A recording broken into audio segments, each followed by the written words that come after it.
पूरी दुनिया की निगाहें आसमान में है। चंद्रयान चांद की सतह पर उतरने को तैयार है, लेकिन क्या आप उस शख्स के बारे में जानते हैं जिसने चंद्रयान 3 की इबारत लिखी? कैसे मुश्किल ताकतों में बदला इसरो प्रमुख एस सोमनाथ का पूरा सफर, जानिए न्यूज मेकर में।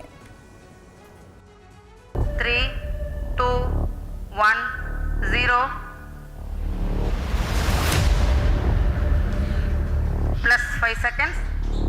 Lift off normal. Here we have a majestic lift-off of LBM-3 M4 rocket carrying India's prestigious Chandrayaan 3 spacecraft. Free to tracking.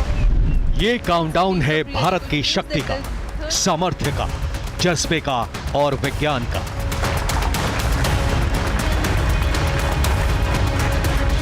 अंतरिक्ष के अंधकार में, चांद के अंधेरे हिस्से में भारत की उम्मीद की किरण चंद्रयान 3।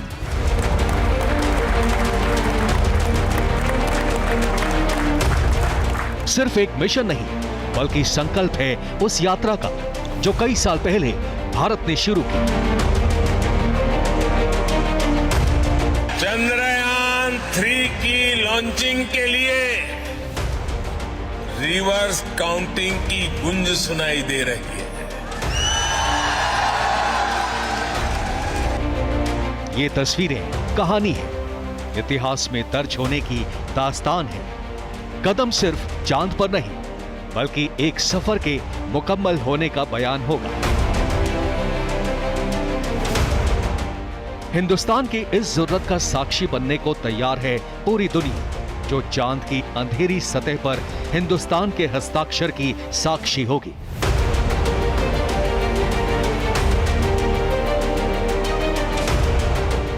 लेकिन इसरो और चंद्रयान की कथा लिखने वाली कलम किसकी है? चंद्रयान 3 जिस यात्रा पर निकला है, उसकी कहानी जानना किसी फिल्मी कहानी से कम नहीं। ये कहानी जानने से पहले ये समझ लेते हैं कि चंद्रयान 3 का चांद पर पहुंचना भारत की महत्वाकांक्षा को पूरा करने की कहानी। चांद की कक्षा में इस वक्त भारत का बना चंद्रयान 3 कुछ ही घंटों बाद उतर जाएगा, जिसमें शामिल है लैंडर मॉड्यूल और रोवर चांद के दक्षिणी ध्रुव पर चंद्रमा के 1 और पृथ्वी के 14 दिन तक घूमेंगे, जांच करेंगे और भारत की वैज्ञानिक गाथा का कीर्तिमान रचेंगे।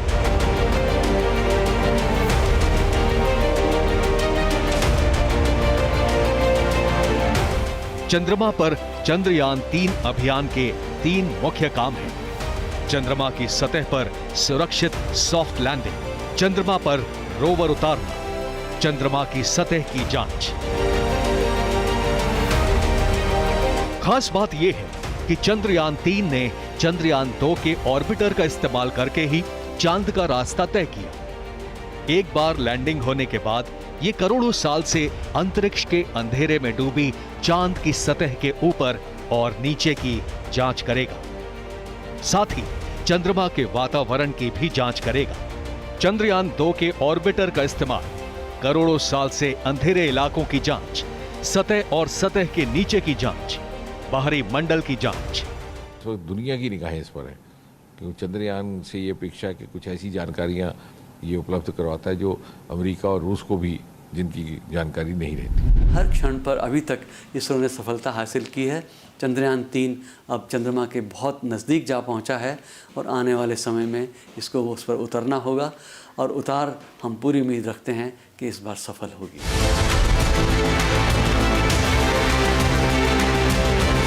अमेरिका, रूस, चीन, सिर्फ यही वो देश है जो अब तक चंद्रमा पर सफलता से लैंड कर पाए हैं। अब बारी भारत की है। चांद पर कामयाबी से उतरने के बाद ये सिर्फ वैज्ञानिक नहीं, बल्कि आर्थिक रूप से भी एक बड़ी सफलता होगी। मून इकोनॉमी पर हिंदुस्तान की धाक भी नजर आने लगेगी। आखिर क्या है मून इकोनॉमी? चांद पर जाने की रेस में भारत उन चुनिंदा देशों में शामिल हो जाएगा जो पृथ्वी के इस उपग्रह में जाकर न सिर्फ खोज कर सकते हैं, बल्कि अगले चरण का रास्ता भी साफ कर सकते हैं। अमेरिका अपने आर्टेमिस मिशन के जरिए चांद पर न सिर्फ अंतरिक्ष यात्री भेजेगा, बल्कि वहां लंबे वक्त तक रुकने के लिए बेस भी बनाने की कोशिश करेगा।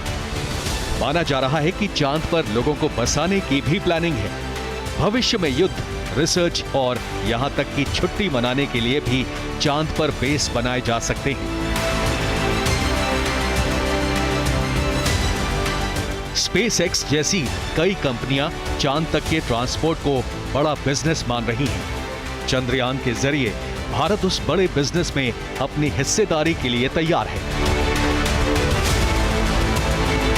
प्राइस वाटरहाउस कूपर के अनुमान के मुताबिक चांद तक होने वाले ट्रांसपोर्टेशन का व्यापार 2040 तक $42 बिलियन तक हो सकता है।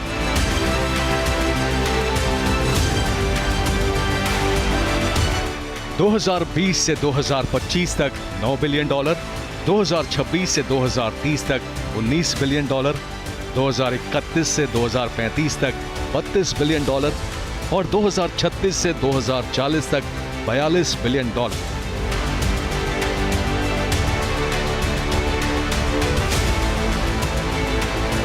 चांद से मिलने वाला डेटा भी बेहद अहम होने वाला है। हर देश सफलतापूर्वक चांद पर नहीं उतर सकता है, तो वहां से मिलने वाली जानकारी भारत से ही करोड़ों डॉलर में खरीदी जाएंगी, ताकि बिना यान भेजे चांद पर रिसर्च की जाए। इसके साथ ही एक अनुमान के मुताबिक साल 2030 में 40 और 2040 तक चांद पर 1000 एस्ट्रोनॉट रह रहे होंगे। उनके जाने से पहले चांद की सतह की जानकारी इकट्ठा करना बेहद जरूरी है, ताकि वहां रहने के लिए बेस बनाने की तैयारी की जाए। चंद्रयान 3 इसके लिए भी बेहद जरूरी जानकारी जुटाएगा। ये जानकारी भी करोड़ों डॉलर कमाने में काम आएगी। चांद पर कम्युनिकेशन के नेटवर्क बनाना, एस्ट्रोनॉट के लिए उपकरण ले जाने के लिए भी एक बेस बनाया जाएगा, जिसके लिए भी चंद्रयान 3 की रिसर्च काम आएगी। एक अनुमान के मुताबिक अकेला अमेरिका 2040 तक $634 बिलियन की कमाई के साथ इस ल्यूनर इकोनॉमी का सबसे बड़ा हिस्सेदार बनेगा। सिर्फ सरकारें ही नहीं, निजी कंपनियां जैसे आईस्पेस और एस्ट्रोबॉटिक चांद की सतह तक कार्गो ले जाने की तैयारी कर रही हैं।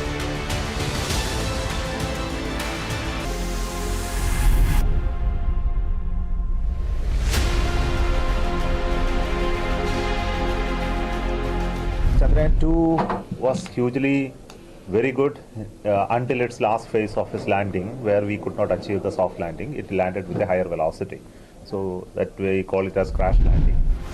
आखिर कदम पर लड़खड़ाहट और डूब गए कई सपने, उम्मीदें, कोशिशें। लेकिन असली चैंपियन वो नहीं जो गिरता नहीं, बल्कि वो है जो हर बार गिरने के बाद उठ खड़ा होता है।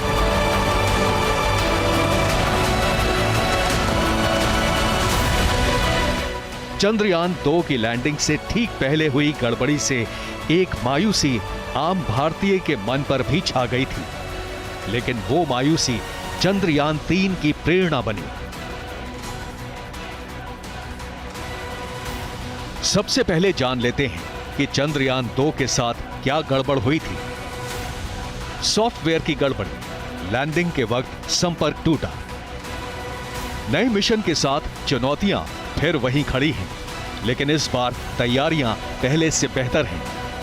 चंद्रयान को सफलतापूर्वक उतारने के लिए फिलहाल उसकी स्पीड 6048 किलोमीटर प्रति घंटे से कम करके करीब 10 किलोमीटर प्रति घंटे तक लानी होगी, जिससे पहले उसे अपनी दिशा सीधी करनी होगी ताकि लैंडर ठीक से लैंड हो सके। लैंडर का झुकाव ज्यादा से ज्यादा 12 डिग्री होना चाहिए। इसके साथ ही उसके नेविगेशन गाइडेंस, फ्लाइट की गति, साफ तस्वीरें और सतह भी ऐसी होनी चाहिए जहां लैंडिंग की जा सके। चंद्रमा पर उतरने के आखिरी 10 मिनट सबसे अहम होते हैं। उसी दौरान अभियान की हर चीज का सही काम करना जरूरी होता है। सॉफ्ट लैंडिंग नियंत्रित रहे, जिसके लिए सही समय और सही स्पीड बेहद जरूरी होती है। लैंडर जब उतरता है तो तेजी से हिल सकता है, जिस पर नियंत्रण बनाकर रखना होता है। इसके अलावा चांद के गुरुत्वाकर्षण और उसकी सतह पर बने क्रेटर भी मुश्किल बढ़ाते हैं। धरती से 3,84,000 किलोमीटर दूर सही वक्त पर इनपुट पहुंचाना भी बेहद अहम होता है और इससे निपटने के लिए चंद्रयान 3 में वो सारी तैयारी की गई है जिससे इसे आसानी से उतारकर मकसद हासिल किया जा सके। इस सब के लिए नई तकनीक भी विकसित की गई है।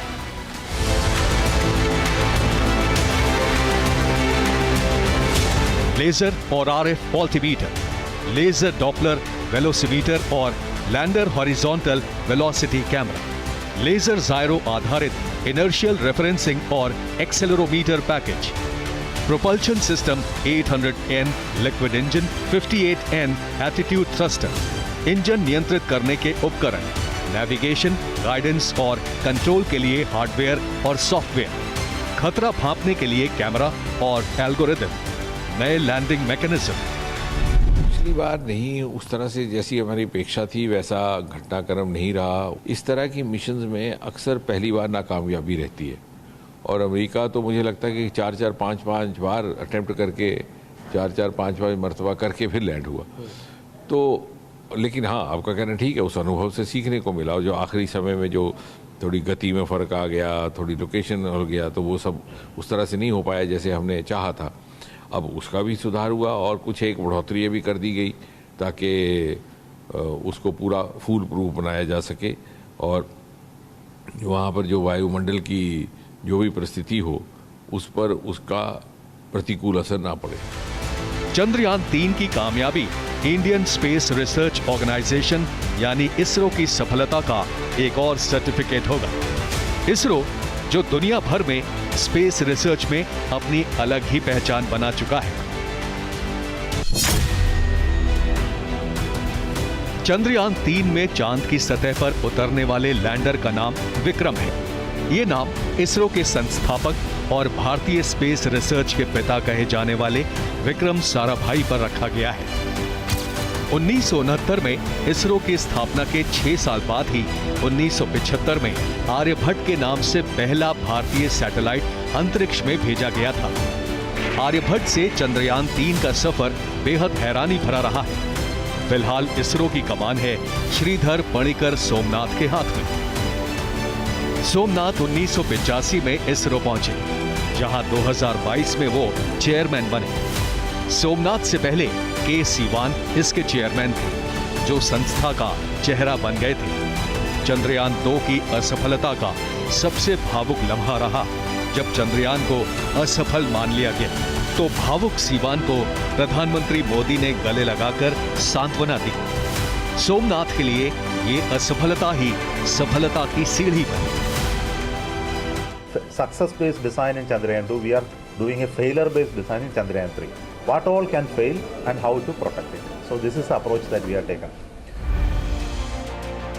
यानी चंद्रयान में जो भी गड़बड़ी हुई उसी को नए डिजाइन का आधार बनाया गया। जो कमी थी उसे दूर किया गया। सोमनाथ और उनकी टीम ने तय किया कि लैंडिंग एरिया बढ़ाया जाए। Landing area 500 metre by 500 metre से बढ़ाकर 4 किलोमीटर लंबा और 2.5 किलोमीटर चौड़ा बनाया गया।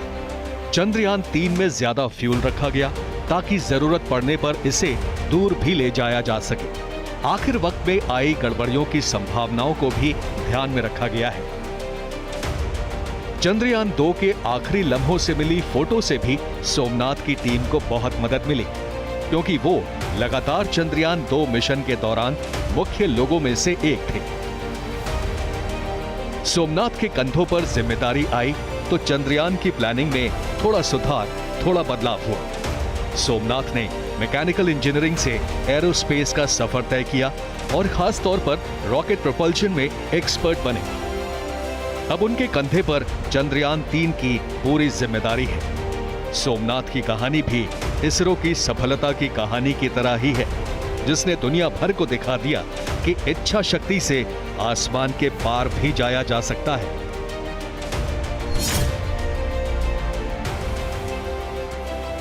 एक हॉलीवुड फिल्म के बजट से कम में मंगलयान बना देना विदेश में चमत्कार माना जा सकता है, लेकिन इसरो के लिए ये कोई चमत्कार नहीं, संस्कार है। दुनिया में भारत पहला देश है जो पहले ही ट्रायल में मंगलायन में सफल हुआ। कितने खर्चे में हुआ? लुधियाना में अगर आपको ऑटो रिक्शा में एक स्थान से दूसरे स्थान पर जाना है तो शायद 1 किलोमीटर का 8-10 रुपया लग जाता होगा। हम मंगलायन किया, 1 किलोमीटर का सिर्फ 7 रुपया खर्चा आया। एक रुपया बचाकर अंतरिक्ष के बड़े लक्ष्यों को भेदना इसरो को शुरू से ही आता है। जहां 1964 में केरल के थुम्बा का एक चर्च संस्था के लिए पहली लैब बना। इसरो ने दुनिया में ऐसे कीर्तिमान हासिल किए हैं जिन्हें हासिल करना कई बड़े देशों के भी बस की बात नहीं थी। 1975 में रूसी रॉकेट द्वारा छोड़े गए पहले देसी उपग्रह आर्यभट्ट का छोड़ा जाना भी भारत के लिए फख्र की बात थी। 1980 में भारत ने रोहिणी सैटेलाइट को पृथ्वी की कक्षा में स्थापित किया। 1983 में इनसैट यानी इंडियन नेशनल सैटेलाइट नेटवर्क का स्थापित होना भारत के लिए एक बड़ा पड़ाव था। 1993 में इसरो ने PSLV और GSLV का सफल परीक्षण किया। 2008 में चंद्रयान 1 मिशन भी चुनिंदा मिशन में से एक बना जो चंद्रमा की ऑर्बिट में पहुंच गया। और 2014 में भेजा गया मार्स ऑर्बिटल मिशन तो जैसे पूरी दुनिया को हैरान कर गया। दुनिया में संस्थान के लिए धाक जमा गया। 2017 में इसरो ने एक साथ 104 उपग्रह अंतरिक्ष में स्थापित किए। लेकिन अभी इम्तिहान बाकी है। सबसे पहले इसी साल इसरो इंसान को अंतरिक्ष में भेजकर सुरक्षित वापस लाने की तैयारी में जुटा है। गगनयान नाम के इस मिशन की तैयारी आखिरी चरण में है। इसके बाद 2030 तक इसरो स्पेस स्टेशन बनाने की योजना बना चुका है। 2025 में इसी से जुड़े 2 रॉकेट छोड़े जाने की उम्मीद है। चंद्रमा और मंगल से आगे सूर्य की जांच के लिए आदित्य L1 भी भेजा जाएगा जो सूर्य पर रिसर्च करेगा। आने वाले समय में चंद्रमा एक लॉन्च पैड की तरह से काम करेगा इंटरप्लैनेटरी एक्सप्लोरेशन और इंटरप्लैनेटरी ट्रैवल के लिए। लेबोरेटरीज की स्थापना वो आने वाले समय में वो होने जा रही है। तो भारत भी उसी दिशा में विचार कर रहा है।